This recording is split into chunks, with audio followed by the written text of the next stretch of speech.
2018년이 이제 진짜 다 갔습니다. 지금 마지막 날을 보내고 있고 이제 30여 분 지나면 2018년도가 지나가고 2019년 새해를 맞이하게 됩니다.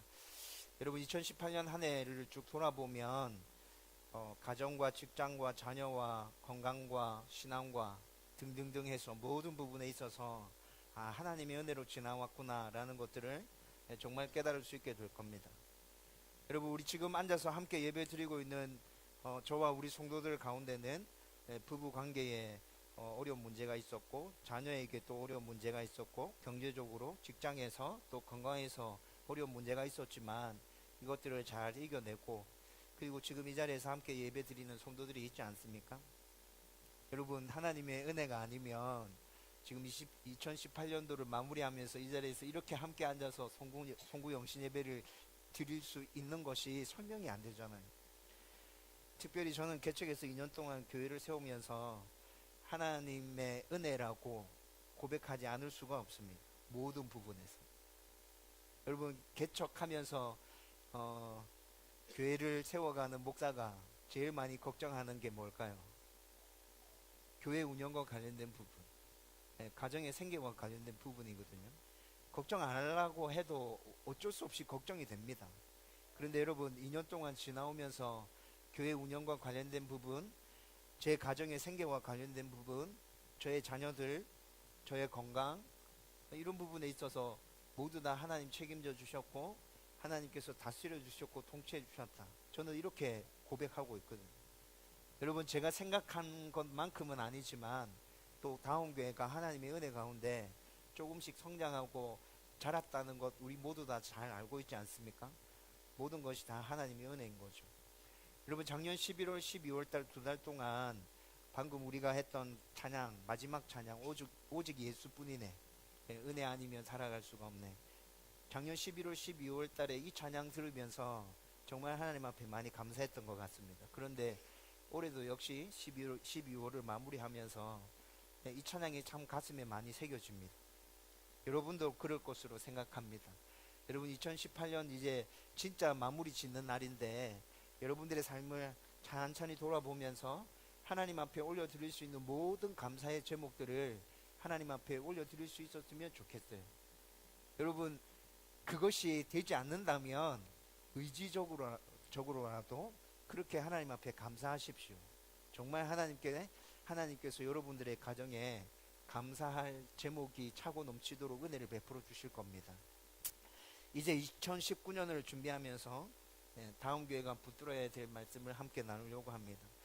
여러분 2018년도 다음 교회 목표가 뭐였죠? 예수님에게까지 자라가라. 예수님에게까지 자라가라. 2018년 목표가 이거였습니다. 여러분 제가 2018년도 다음 교회 목표 예수님에게까지 자라가라 이 목표를 정하기까지 참 많은 고민과 기도 시간을 보냈었습니다. 이게 그냥 나온 게 아니거든요. 여러분 다음 교회 전체 표는 뭔지 아십니까? 다음 교회 전체 표가 뭐죠? 세상 속의 그리스도인. 세상 속의 그리스도인 이 다음 교회 전체 표와 관련해서도 그냥 간단하게 나온 게 아닙니다. 정말 많이 고민하고 정말 많이 기도하고 하나님과 씨름하던 가운데 정해진 표어입니다. 여러분 이 두 가지를 연결해서 말씀드리면 다음 교회 성도들이 모든 순간 모든 현장에서 세상 속의 그리스도인이 되기 위해서 2018년도 한 해는 예수님에게까지 자라가야겠다라고 생각하고 2018년도 목표를 그렇게 정한 것이라고요. 그리고 예수님에게까지 자라가기 위해서 우리는 말씀을 읽고 묵상하고 기도하는 것에 집중하자라고 그렇게 여러분들에게 말씀드렸고 그렇게 하기 위해서 애를 쓰면서 달려왔습니다. 그런데 지금 2018년을 마무리하면서 예수님에게까지 자라가자라는 이 목표에 대한 저의 평가는 후한 점수를 줄 수 없습니다. 만족스럽지 않아요. 여러분 이 평가는 여러분들이 예수님에게까지 자라가지 않았다라는 평가가 아닙니다. 다음 교회 목사로서 내가 이 목표를 이루기 위해서 얼만큼 치열하고 열심히 몸부림치면서 달려왔던가에 대한 평가에서 좋은 점수를 줄 수 없다는 거예요. 어제 주보 칼럼에 적혀 있었는데 여러분들이 그 칼럼을 읽으셨다면 제가 한 해 동안 잘못 생각한 부분도 있었다는 거 그 칼럼에서 여러분들 아셨을 겁니다. 다시 이 목표를 붙들고 몸부림치면서 나아가야겠구나 라는 생각을 했고, 그래서 역시나 2019년도 목표는 바뀌지 않고 예수님에게까지 자라가자, 그대로 유지하며 갈 것입니다. 그런데 여러분, 2018년 한 해를 마무리하면서 저 나름대로 이런 평가를 할 때 마음이 좀 힘들었겠죠? 힘들었습니다. 힘들었다고 해주십시오. 좀 위로하고 격려해 주세요. 목사도 위로가 필요하고 격려가 필요합니다. 좀 마음이 힘들고 어려웠는데, 그런데 토요일 날, 그저께 토요일 날 친하게 지내는 목사님 몇 분이 갑자기 불러내서 잠깐 교제하는 시간을 가졌었습니다. 그런데 그 목사님들과 함께 교제를 나누면서 제가 생각했던 세상 속의 그리스도인 예수님에게까지 자라가자라는 이 목표에 대한 근본적인 생각과 근본적인 고민들은 틀린 것이 아니구나라는 것들을 다시 확인하는 시간이었습니다. 참 감사했고 하나님께서 저에게 위로해 주시고 격려해 주시는 것 같았습니다. 너가 했던 그 생각이 틀린 게 아니야. 그 생각 붙들고 그냥 그렇게 쭉 가면 돼 라는 것들을 확인하는 시간이었다는 거죠. 여러분, 토요일날 목사님 몇 분들과 만나서 교제하는 가운데 한 목사님이 최근에 읽었던 책을 쭉 이야기해 주더라고요. 자기는 그 책에서 굉장한 도전을 받았고 그 책을 꼭 읽어보라는 거였어요. 알렌 크라이더라는 사람이 지은 회심의 변질이라는 책이었습니다. 그 목사님이 굉장히 감명 깊게 이 책을 읽었고 이 책의 내용이 동의가 되어졌고, 그리고 이 책의 내용대로 우리 성도들이 살 수 있었으면 좋겠다라는 강한 소원이 생겼다는 거죠. 그러면서 책 내용도 쭉 설명해 줬어요. 저는 읽어보지 않았는데 이미 책 내용을 다 들어서 어떤 내용인지 알고 있거든요. 그런데도 이 책을 다시 한번 꼭 읽어보고 싶다는 생각을 하고 있습니다. 여러분, 초대교회, 예루살렘에서 시작된 초대교회 그 회심으로부터 시작하여서 콘스탄티누스 313년에 콘스탄티누스가 기독교를 공인해 주게 되죠. 4세기에 걸쳐서 초대교회에 시작해서 4세기에 걸치는 이 기간 동안 회심의 개념이 변질되어져 간 그 과정을 이 책에서 굉장히 자세하게 설명해 주고 있답니다. 초대교회는 정식 성도가 되는 것이 굉장히 힘들었대요. 그런데 그렇게 생각하지 않았는데 그 이야기를 듣고 찬찬히 생각해 보니까 정말 그랬겠구나 라는 생각이 들더라고요. 여러분, 초대교회 시대 때 종교 지도자들과 유대 교인들의 그 핍박을 한번 생각해 보십시오. 정식으로 성도가 되는 게 절대로 쉬운 일이 아니었죠. 돈과 권력과 그리고 모든 관계에 있어서 단절되어지고 소외당하는 것을 각오하고 심지어 목숨까지 내어놓을 것을 각오하고 회심을 해야 하는 상황이었습니다. 그리고 그렇게 회심해서 교회 공동체 안에 들어왔다 하더라도 세례받기까지는 굉장히 어려운 과정들을 거쳐가야 했어요. 여러분, 그런데 그 어려운 과정 중에서 제일 힘들고 어려운 게 뭐였냐면 의심이었습니다. 의심. 여러분, 초대교회가 이런 핍박들 가운데 세워지기 시작했다고 우리가 알고 있잖아요. 그렇죠? 그런데 만약에 진짜 회심하지 않은 사람이 교회 내부에 들어와서 교회를 뭉개면 어떻게 하죠? 여러분, 지금 우리 교회의 입장에서 생각해 보면 신천지 이단들에 대해서 우리가 이런 경계를 가지고 있지 않습니까? 새로 오는 성도들에 대해서 우리가 의심의 눈초리로 일단 쳐다보게 되잖아요. 여러분, 그런데 초대교회 시대 때도 그런 의심이 존재했다는 거죠. 그런 의심과 그런 모든 검증의 과정들을 다 거쳐서 정식으로 세례를 받고 초대교회 성도로서 자격이 부여된 것입니다. 그런데 이 기간이 얼마나 걸리냐? 3년이 걸렸답니다. 회심의 확인을 받기까지 훈련하고 또 검증하는 절차가 3년이 걸렸다는 것이죠. 성경의 교리를 가르치는 것뿐만이 아니라 예수님의 가르침을 가르치는 것뿐만이 아니라 실제로 그 가르침대로 이 사람이 살아가고 있는 것까지 낱낱이 다 살펴보는 겁니다. 가난한 자를 돌보고 있는지, 병든 자를 찾아가서 그들을 돕고 있는지, 나그네를 대접하고 있는지, 원수를 용서해 주고 있는지, 본인뿐만이 아니라 가족과 친구들, 이웃에게까지 확인해서 정말 3년의 기간 동안 이 사람이 그렇게 살고 있다는 것이 확인되어지고, 그리고 가르친 모든 내용들에 있어서 테스트를 통과하고 난 후에 세례를 주는 정식 성도가 되는 그런 권한을 부여해 줬다는 거죠. 여러분, 이렇게까지 한다면 예수 믿고 싶은 생각이 듭니까?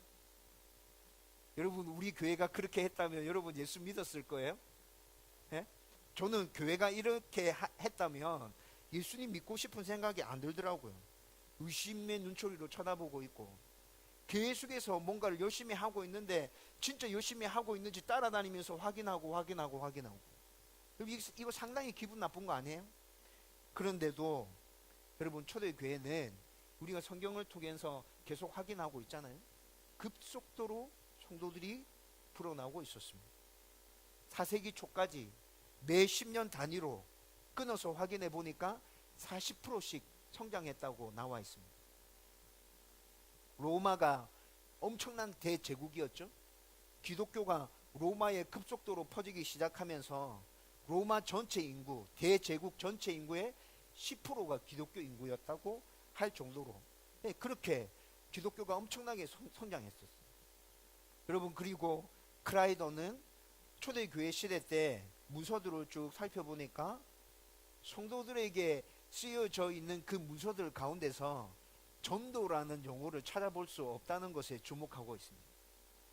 여러분, 성도들에게 쓰여진 그 문서들에서 전도라는 용어를 찾아볼 수가 없답니다. 성경에서는 전도라는 용어들이 쓰여지고 있잖아요. 그렇죠? 그런데 왜 전도라는 용어들이 성도들과 관련한 문서들에서는 찾아볼 수 없냐? 이것도 생각해 보면 좀 이해가 돼요. 여러분, 이때 이 당시에 상황이 참 어렵다고 했죠. 기독교인들에 대한 핍박들, 모든 관계의 단절들, 그리고 심지어 죽음까지도 각오하고 기독교로 개종하는 상황에서 여러분, 드러내놓고 전도할 수 있었겠어요? 여러분, 그렇게 할 수 없죠. 드러내놓고 전도한다는 것은 상당한 위험이 따라오는 일이기 때문에 섣불리 그렇게 전도할 수 없었을 겁니다. 그리고 그것뿐만이 아니라 그리스도인의 전도는 말이 아니라 구별된 삶으로 이루어져야 한다는 의미도 그 안에 포함되어져 있다는 것입니다. 성도들과 관련된 문서에서 전도라는 용어가 등장하지 않는 첫 번째, 너무 위험했기 때문에. 두 번째, 성도는 말로 전도하는 것이 아니라 그의 삶에서 예수의 가르침을 실천하며 곧 그 모습이 전도가 되어야 한다라는 의미에서 성도들과 관련된 문서에서는 전도라는 용어가 쓰여지지 않았다는 것이죠. 초대교회 예비 신자들을 위한 교훈서가 있었는데 키프리안이라는 사람이 지은 책이었습니다. 그 책 제목이 퀴리누스에게라는 제목이거든요. 그런데 이 퀴리누스에게 이 책에서 여러분의 빛을 사람들에게 비추십시오, 이렇게 가르쳤다 합니다. 우리는 말이 아니라 행동으로 말해야 합니다. 쉽게 얘기하면 이게 지금 새신자 교육이거든요. 새신자 교육인데 자기의 빛을 세상에 비추십시오.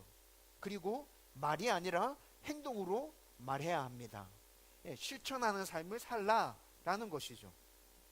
그런데 기독교가 초대교회 때 이렇게 철저하게 복음을 가르치고 철저하게 세례를 주면서 많은 검증의 과정을 거쳐서 그렇게 회심한 온전한 성도들을 세워가고 있었는데, 콘스탄티누스가 기독교를 공인해 주고 난 후로부터 이 회심에 변질이 일어나기 시작합니다.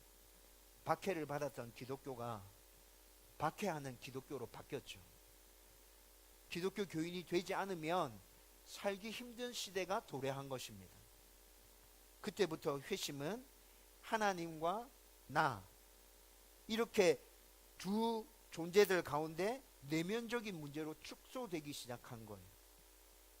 삶의 전체적인 변화가 회심이었는데 그 삶의 전체적인 변화에서 도덕적이고 윤리적이고 실천적인 모든 것들은 다 빠져버리고 내 내면 안에서 나는 구원의 확신이 있습니다 라고만 말하면 회심한 사람으로 성도로 인정해 주는 그런 시대가 도래하고 말았다는 것이죠. 크라이더는 그때부터 기독교는 타락하기 시작했다고 말합니다.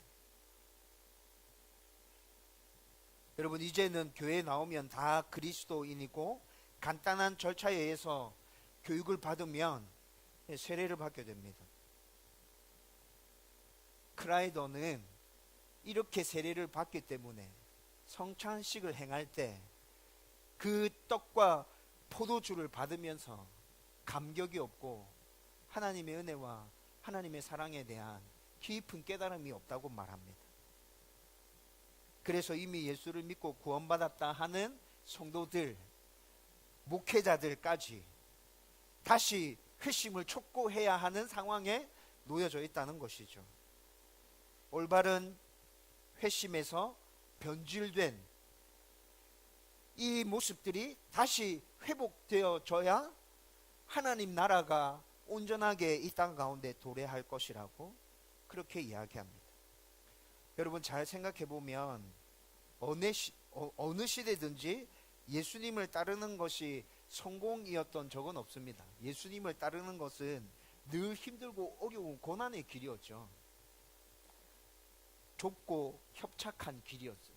굉장히 어려운 거였습니다. 회심의 변질이라는 이 책의 내용을 이렇게 쭉 들으면서 여러분, 예수님에게까지 자라가기 위한 몸부림, 세상 속에 그리스도인으로 살아가기 위한 몸부림, 우리 성도들 그렇게 살 수 있었으면 좋겠다, 내가 그렇게 살 수 있었으면 좋겠다 라는 이 근본적인 생각에 대해서는 잘못된 것이 아니구나, 틀린 것이 아니구나. 지금 크라이더가 회심의 변질 이 책에서 얘기하고 있는 게 그런 것이고, 성도는 삶의 모습으로 그리스도인임이 증명되어야 한다. 여러분, 이것을 지금 얘기해 주고 있다는 생각이 들지 않으세요? 저는 그렇게 들었거든요. 여러분, 오늘 우리가 읽은 본문 말씀은 작년에 송구 영신 예배 때 여러분들과 함께 나눈 말씀입니다. 오늘 다시 이 말씀을 나누려고 하는 이유는 제가 좀 전에 설교를 시작하면서 말씀드렸듯이 저의 평가는 예수님에게까지 자라가기 위한 그 치열한 몸부림과 노력에 있어서 뭔가 좀 부족함이 있었다는 생각이 들어서 2019년 한 해를 다시 하나님 은혜 가운데 보내면서 정말 저와 우리 성도들이 예수님에게까지 자라갈 수 있었으면 좋겠다. 최선의 노력을 다하지 못한 부분에서 다시금 최선의 노력을 다하면서 정말 치열하게 몸부림치면서 그렇게 나갈 수 있었으면 좋겠다. 여러분, 우리가 그런 모습으로 하나님 앞에 섰을 때 제가 늘 얘기해 드리잖아요. 하나님께서 우리를 칭찬하실 겁니다. 너 정말 잘하고 있다. 내가 너를 통해서 이 땅 가운데 나의 나라를 세울 거야. 내가 너를 통해서 내가 살아있다는 것을 많은 사람들에게 보여줄 거야. 하나님께서 그렇게 말해주시지 않을까요? 여러분, 방금 읽은 에베소서 4장 11절에서 16절의 말씀은 성령 안에서 하나 된 하나님의 자녀들에게 하나님께서 선물을 주셨다고 말씀하고 있죠. 하나님께서 주신 선물은 일단 하나님의 말씀인 이 성경, 그리고 이 말씀을 가르치는 목사들과 교사들을 교회의 선물로 주셨다고 말씀하고 있습니다. 하나님께서 주신 선물은 교회 안에 존재하는 목사들과 또 여러 직분들, 그것들이 하나님의 교회를 든든하게 세워가고 성도들을 든든하게 세워가는 하나님께서 주신 선물이라는 거죠. 그리고 하나님께서 교회 안에 이런 선물을 주신 이유는 그리스도의 몸, 즉 교회를 온전하게 세워가기 위함이라고 말씀하고 있습니다.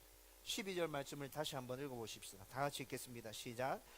이는 성도를 온전하게 하여 봉사의 일을 하게 하며 그리스도의 몸을 세우려 하심이라. 아멘. 모든 성도들은 하나님의 사람으로 온전하게 되고, 그래서 각자가 봉사의 일을 하면서 그리스도의 몸을 세워가야 합니다. 그리고 이렇게 되기 위해서 13절에 계속해서 자라가야 한다고 말씀하고 있죠. 여러분, 13절에서는 하나님을 아는 일과 믿는 일에 하나가 되어 온전한 사람으로 자라가야 한다라고 말씀해 주고 있죠. 계속해서 여러분들에게 제가 강조한 것인데, 하나님을 잘 믿기 위해서는 하나님이 어떤 분이신지 알아야 된다고 말씀드렸지 않습니까? 여러분, 하나님이 어떤 분이신지 알지 못하는데 하나님을 잘 믿을 수 있나요? 여러분, 우리의 믿음은 아는 것부터 시작되어져서 우리 믿음이 생겨나게 되는 것이거든요. 때문에 우리는 삼위 하나님이 어떤 분인지에 대해서 계속해서 알아가야 합니다. 목사님, 저 알고 있어요. 하나님 어떤 분인지 알고 있어요. 예수님 어떤 분인지 알고 있어요. 성령님이 어떤 분인지 알고 있어요. 여러분, 성경을 읽고 읽으면 하나님에 대한 그 알매 내용이 더 깊어져 갑니다. 여러분, 우리가 깨닫는다 얘기하잖아요. 여러분, 그 깨달음이 계속해서 성경을 읽고 읽는 가운데 깊이가 달라진다고. 하나님에 대한 깨달음이 깊이가 달라지고 차원이 달라진다고. 여러분, 이렇게 우리는 하나님을 알아가야 한다는 것입니다. 또 하나님을 알았다고 해서 하나님을 안 것 그 자체가 나의 믿음이라고 착각해서는 안 됩니다. 여러분, 제가 또 강조해서 계속 여러분들에게 말씀드린 게 뭡니까? 아는 것과 믿는 것은 다르다. 여러분, 굉장히 많이 알고 있는 신학교 교수들 중에 하나님을 믿지 않는 사람들이 있다는 거 알고 계시나요? 알고 있으면 뭐해요? 믿지 않는데. 아는 것과 믿는 건 달라요. 여러분들이 첫 번째 하나님이 어떤 분이신지, 예수님이 어떤 분인지, 성령님이 어떤 분인지 제대로 알았다면, 제대로 알게 된 그 내용이 온전한 믿음으로 연결될 수 있도록 여러분들은 지속적으로 하나님 앞에 엎드리며 구하며 나에게 건강하고 온전한 믿음을 주십시오 라고 하나님께 매달리고 나가야 한다는 것입니다. 여러분, 이런 노력은 언제까지 계속되어야 합니까? 하나님께서 나를 부르시는 그날까지. 하나님께서 나를 부르시는 그날까지 이런 노력들은 계속되어져야 한다고.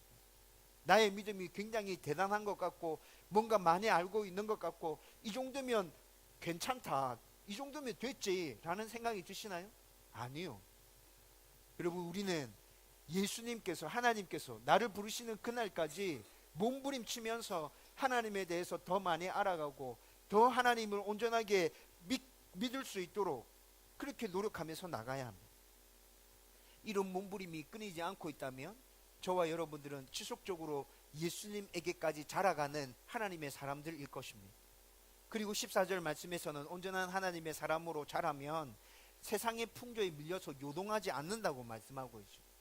하나님을 제대로 알고 제대로 알게 된 하나님을 잘 알고 있다면 여러분, 우리가 정말 힘들고 어려운 상황 가운데 들어가더라도 굳건한 믿음 가운데 하나님을 온전하게 붙들고 있는데 흔들리고 요동하겠어요? 눈도 깜짝하지 않고 하나님만 바라보며 우리가 가야 될 그 길을 꼿꼿하게 걸어가고 있게 될 것입니다. 여러분, 성경에 나타나는 믿음의 선조들이 이렇게 하나님만 의지하고 바라보며 걸어갔습니다. 여러분, 우리가 알고 있는 많은 순교의 사람들이 이렇게 온전한 믿음을 가지고 자기의 갈 길을 꼿꼿하게 걸어간 사람들이라고. 우리는 이렇게 될 수 없습니까? 아니요. 우리도 이렇게 될 수 있죠. 하나님에 대해서 제대로 알고 하나님에 대한 온전한 믿음을 가지고 있다면 우리도 아무리 어렵고 힘든 상황 가운데 놓여진다 할지라도 하나님에 대한 확실한 믿음을 가지고 우리가 걸어가야 될 그 길 걸어갈 수 있게 될 겁니다. 어떤 문제 가운데서도 하나님 주시는 그 평안함 가운데 하나님과 행복하게 동행하게 될 것이라고. 그리고 15절에서는 사랑 안에서 참된 생활을 함으로 계속해서 예수님에게까지 자라가라 말씀하고 있습니다. 여러분, 사랑 안에서 참된 생활을 하라. 이게 무슨 말이죠? 믿음은 말의 고백뿐만이 아니다. 참된 생활, 너의 모습 가운데, 너의 생활 가운데 하나님 믿는 모습이, 예수님이 너의 구주라는 그 모습이 나타나야지. 그것을 지금 15절에서 말씀해 주고 있는 거예요. 여러분, 이것이 세상 속의 그리스도인의 모습 아닙니까? 여러분, 2017년도 수요 기도회 시작해서 우리가 느헤미야 강의를 처음 했었고 그 다음에 야고보서 강의를 했었죠. 여러분, 야고보서의 핵심이 뭐였습니까? 믿음이 행함으로 나타나야 한다. 믿음은 말의 고백만으로 되는 것이 아니라 행함으로 나타나야 그게 진짜 믿음이야. 이게 야고보서의 핵심 아니었습니까? 우리 믿음의 성장은 모든 부분에서 사랑 안에서 참된 생활을 하는 삶으로 이렇게 표현되어져야 한다는 것이죠. 그리고 본문 말씀에서 모든 부분에 있어서 우리의 성장의 기준은 예수 그리스도이심을 분명하게 밝혀서 말씀해 주고 있습니다. 믿음이 자라는 것도, 삶에서 우리의 믿음이 실천되는 것도 예수님이 기준이다. 예수님이 기준. 오늘 말씀에서 그렇게 이야기해 주고 있잖아요.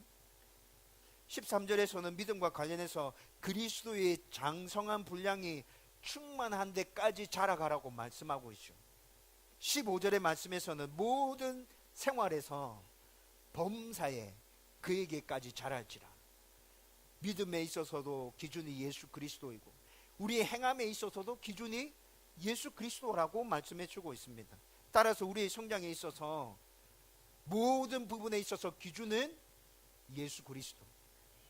예수님이 우리의 성장의 기준이시기 때문에 예수님이 어떤 모습으로 이 땅에서 사셨는지, 예수님이 어떻게 가르치셨는지, 예수님이 어떻게 모범을 보여주셨는지 그에 대해서도 우리는 잘 알아야 한다는 것입니다. 그리고 그 모습을 쫓아가기 위해서 날마다 몸부림치는 삶을 살아야 한다는 것이죠. 다음 교회가 세워지고 2년의 시간이 지나는 동안에 저는 교회의 기초가 든든하게 하나님의 은혜 가운데 세워졌다고 저는 확신하고 있습니다. 하나님께서 주인 되신 교회. 여러분, 제가 담임 목사이기 때문에 저 혼자 그렇게 생각하는 게 아니라, 여러분, 제가 이렇게 평가하는 이유는 여러분들의 모습을 보면서 이렇게 평가하는 것입니다. 여러분들이 예배 드리는 모습, 여러분들이 함께 교제하는 모습, 여러분들이 하나 되어서 서로를 위해서 서로를 배려해주고 격려해주고 챙겨주는 그 모습들을 보면서 개척교회고 작은 교회지만 기초가 든든하게 놓여졌고 하나님 주인이신 교회로 잘 세워져 가고 있구나. 여러분들의 모습을 보면서 제가 그렇게 평가하게 된다고요. 그런데 여러분, 이렇게 기초가 잘 놓여졌다면 이제 다음 교회는 어떻게 나가야 합니까? 예수님에게까지 자라가야죠. 기초가 놓여졌으면 성장해야죠. 세상 쪽에 그리스도인의 모습이 우리 가운데 나타나야 되지 않겠습니까? 예배와 기도와 말씀 묵상과 전도와 섬김 모든 부분에 있어서 자람으로 영적으로 성숙한 사람들이 되어야 하지 않겠습니까? 여러분들이 개인적으로 소망하고 있는 가정과 또 직장과 자녀들과 여러분들의 개인적인 그 소망과 관련된 부분에 있어서도 하나님의 뜻에 합당하여서 모든 부분에서 자라고 성장해야 되지 않겠습니까? 여러분, 이렇게 모든 부분에서 온전한 하나님의 사람으로 예수 그리스도에게까지 자라가기 위해서 함께 노력해 가십시다. 여러분, 이렇게 자라기 위해서 말씀을 읽는 것과 묵상하고 그리고 기도하는 그 일에 다시 우리의 마음과 힘을 모았으면 좋겠습니다. 여러분, 앞서 제가 설교를 시작하면서 말씀드렸잖아요. 제 평가로는 잘 안 됐던 것 같다고. 여러분, 이 평가는 다시 말씀드리지만 여러분들에 대한 평가가 아닙니다. 담임 목사, 저에 대한 평가입니다. 여러분, 담임 목사로서 여러분들이 이렇게 할 수 있도록 동기를 부여하고 끌어주고 또 끌어당기고 이렇게 해서 나갔어야 하는데 그렇게 잘 못했다는 것이죠. 여러분, 좀 더 솔직하게 말씀드리면 다른 사람들이 따라올 수 있도록 지속적으로 동기를 부여하고 체계적으로 계획을 세우는 것이 저에게는 참 어려운 일입니다. 이거 어떻게 해야 할지 제가 잘 모르겠습니다. 여러분, 제 성격이 저는 어떤 일을 해야겠구나, 이거 내가 꼭 해야 되는 일이구나 라고 생각되어지면 따르게 동기부여를 해주지 않아도 제 개인적으로는 그 일을 끝까지 해가거든요. 사람들이 이런 모습을 보면서 성실하다고 말하죠. 좋게는 성실하다 말하고 좀 안 좋게는 저 사람 고집 있네 이렇게 얘기합니다. 제가 고집이 있습니다. 그래서 제 나름대로는 이렇게 잘 해가기 때문에 모든 사람이 이렇지 않다는 걸 잘 알고 있지만, 그래서 동기부여를 하고 체계적인 계획을 세워서 끌어당겨주고 또 필요할 때는 밀어주고 해야 된다는 걸 알고 있지만 이것을 어떻게 해야 하는지 제가 잘 모르겠어요. 여러분, 그래서 매일 아침마다 기도할 때 기도합니다. 하나님, 저 잘 가고 있는 거 맞습니까? 하나님, 저 이렇게 하는 거 맞나요? 이렇게 하나님께 자주 묻고 있는데 하나님 따로 저한테 특별히 맞다 이렇게 시원스럽게 대답을 안 해주시더라고요. 그렇게 대답해 주시면 참 좋을 것 같은데, 여러분, 앞으로도 저는 그렇게 하나님께 계속 물으면서 나갈 것입니다. 여러분, 제가 이렇게 하는 이유는 뭘까요? 예수님에게까지 자라가기 위한 저 나름대로의 몸부림입니다. 포기하지 않음입니다. 담임 목사로서 나 개인적으로 그렇게 해가는 것은 나에게 있어서 큰 문제가 되지 않지만 나는 담임 목사이기에 몇 명 안 되는 우리 성도들 함께 예수님에게까지 자라게 하기 위해서 내가 어떤 일을 해야 되기 때문에 포기하지 말고 어떻게 해서든지 같이 끌고 가야겠다. 여러분, 제 나름대로의 발부둥이라고. 2019년 한 해 동안 저는 우리 교회 모든 성도들이 성경을 일독할 수 있기를 간절히 바라고 소원하고 있습니다. 말씀을 묵상할 수 있었으면 좋겠습니다. 그래서 돌아오는 주부터 우리 주보에 칼럼 실는 글 안에 칼럼이 아니라 이제 성경 각 권의 개관을 실을 것입니다. 저자가 누구인지, 어떤 상황 가운데서 기록되었는지, 중요 인물이 누군지, 중요 사건이 무엇인지, 이 성경의 핵심 주제가 무엇인지, 그런 것들을 그 칼럼 안에다가 매주마다 실어 드릴 거예요. 여러분, 그것들을 읽으면서 창세기는 이런 내용이구나, 출애굽기는 이런 내용이구나 알고 여러분 성경을 읽어 가십시오. 여러분, 다음 주에 오시면 만화로 보는 성경 개관이라는 책도 여러분들에게 한 권씩 선물해 드리려고 합니다. 여러분, 만화로 되어져 있습니다. 굉장히 쉽고 간단합니다. 그런데 그 책을 읽어보면 성경 전체의 스토리가 무엇인지 파악이 됩니다. 스토리뿐만이 아니라 그 이야기를 통해서 하나님께서 우리에게 주시고자 하는 메시지가 무엇인지 그 만화를 통해서 파악할 수 있다. 여러분들이 그 책을 읽고 또 읽고 또 읽고, 그래서 거기로부터 도움을 받아서 성경을 날마다 읽어갈 수 있었으면 좋겠습니다. 이것뿐만이 아니라 성경 통독을 위한 프로그램도 생각하고 있습니다. 통큰 통독 이라는 책이 있어요. 그 책을 보면서 열심히 준비합니다. 우리 성도들과 함께 단기간에 성경을 빨리 함께 읽어갈 수 있는 프로그램을 한번 해봐야겠다. 여러분, 제 나름대로의 준비가 맞춰지면 여러분들에게 함께 하자고 끌어당겨서 요구할 겁니다. 여러분들은 하기 싫어도 따라와야 합니다. 여러분, 하반기 때쯤은 큐티도 함께 하려고 합니다. 우리 성도들 가운데 아직 새롭게 시작하는 성도들이 있어서 지금 당장 큐티하는 건, 함께 큐티하는 건 좀 어려울 수 있다는 생각이 들어서 이렇게 성경 읽는 것부터 차근차근 시작해서 하반기에는 우리 성도들 모두 큐티할 수 있었으면 좋겠다. 여러분, 제가